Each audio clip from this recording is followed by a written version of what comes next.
નમસ્તે મિત્રો, હું જેની શેખ ન્યૂઝ ટોપ 24 માં આપનું હાર્દિક સ્વાગત કરું છું। મુખ્ય સમાચાર મળી રહ્યા છે કે મધ્યપ્રદેશના માજી સીએમ શિવરાજ સિંહ ચૌહાણે દાહોદની મુલાકાત લીધી। તે દરમિયાન તેઓએ દાહોદના ન્યૂઝ ટોપ 24 ચીફ એડિટર નેહલ શાહ જોડે ઇન્ટરવ્યૂ કર્યું હતું। તે ઇન્ટરવ્યુમાં તેમણે જણાવ્યું હતું કે હું સીએમ હોઉં કે ના હોઉં પણ મધ્યપ્રદેશના મામા છું અને રહીશ અને હું મધ્યપ્રદેશના લોકોનું સમસ્યાનું હલ કરીશ। ત્યાર પછી તેઓએ નરેન્દ્ર મોદી વિશે પૂછતા જણાવ્યું કે નરેન્દ્ર મોદી એક સોશિयल रिफॉर्मर છે। તે રાજનીતિ નથી કરતા પણ તેઓ લોકનીતિ કરે છે। एमपी में अभी बाई इलेक्शन है, आप किस नज़रिए से देखते हैं? कमलनाथ सरकार ने बिजली का बिल आधा देने का वादा किया था, संबल योजना बंद कर दी, शिष्यवृत्ति में भी प्रॉब्लम है, आप क्या कहना चाहेंगे? कांग्रेस ही प्रॉब्लम है सब में जहाँ बची है।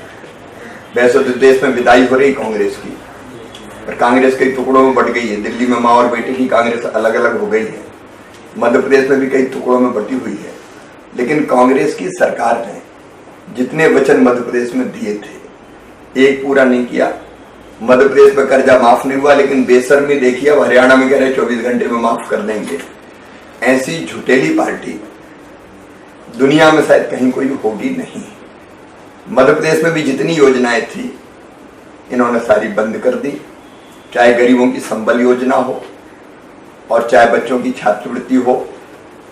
केवल स्कॉलरशिप का सवाल नहीं है, स्मार्टफोन हम देते थे, लैपटॉप हम देते थे, मुख्यमंत्री मेधावी विद्यार्थी प्रोत्साहन योजना हमने बनाई थी गरीब बच्चों के लिए, सारी की सारी बंद कर दी।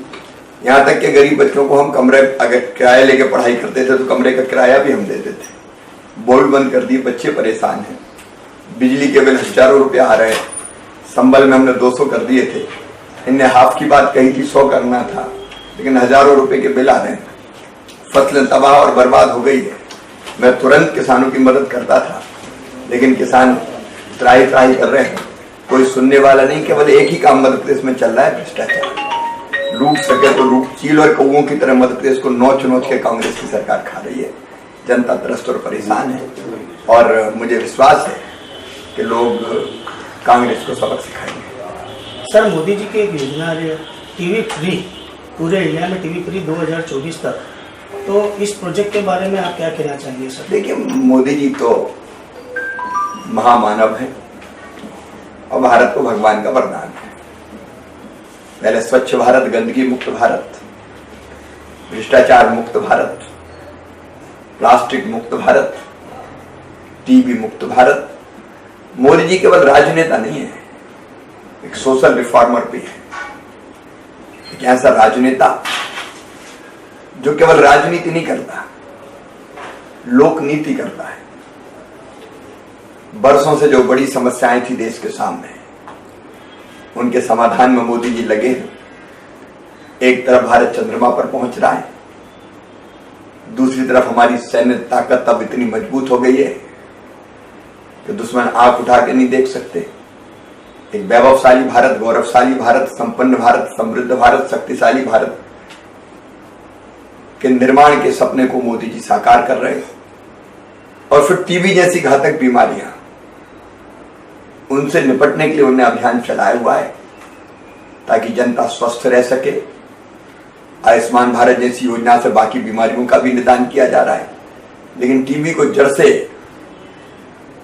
मिटाने की तैयारी मोदी जी की है और मुझे लगता है सफलता मिलेगी। सर, एक बात आपसे और पूछना चाहूंगा कि बॉर्डर के जो गांव है उसमें आदिवासी जो बेल्ट है, गुजरात, मध्य प्रदेश और राजस्थान, उसमें सिकल सेल एनीमिया का जो प्रॉब्लम है, उसको आप अगर मान लो कि आप सीएम बनते हो तो किस तरह से देखते हो, उसके लिए आप क्या करेंगे? देखिए, मुख्यमंत्री रहते हुए हम लोगों ने योजना बनाई थी जो गंभीर बीमारियां हैं उससे निपटने की। जैसे बच्चों के अगर बाल खराब होते थे, हार्ट में छेद होता था, तो मुख्यमंत्री बाल हृदय योजना हमने बना दी। सिकल सेल की जो बीमारी है उसके लिए भी, और एक थैलीसीमिया नाम की बीमारी अलग है जिसमें खर्चा काफी लगता है, लगभग बोन मैरो ट्रांसप्लांट करवाना पड़ता, तो 15 लाख रुपए के आसपास खर्चा आता है।